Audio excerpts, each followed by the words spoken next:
Nobody helps you. Bollywood ও টালিউডের কিংবদন্তি কণ্ঠশিল্পী জুবিন গার্গ চলে গেলেন না ফেরার দেশে।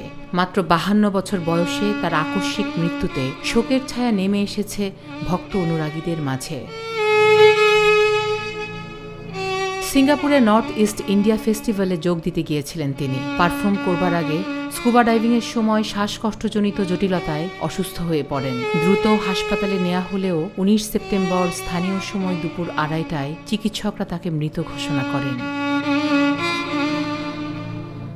ঘটনার পর সামাজিক মাধ্যমে একটি ভিডিও ছড়িয়ে পড়ে, যেখানে লাইফ জ্যাকেট পরে নৌকা থেকে পানিতে ঝাঁপ দিতে দেখা যায় এক ব্যক্তিকে। অনেকে দাবি করছেন তিনি জুবিন গার্গ, তবে ভিডিওটির সত্যতা এখনও নিশ্চিত নয়।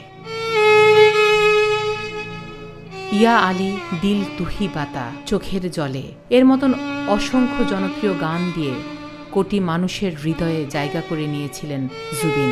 তার মৃত্যুতে শোক জানিয়েছেন আসামের মুখ্যমন্ত্রী সহ অসংখ্য শিল্পী ও ভক্ত।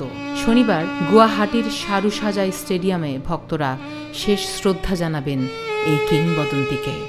রোববার সম্পন্ন হবে জুবিন গার্গের শেষকৃত্য। ফারাহ দিবা, ভয়েস অফ বেঙ্গল।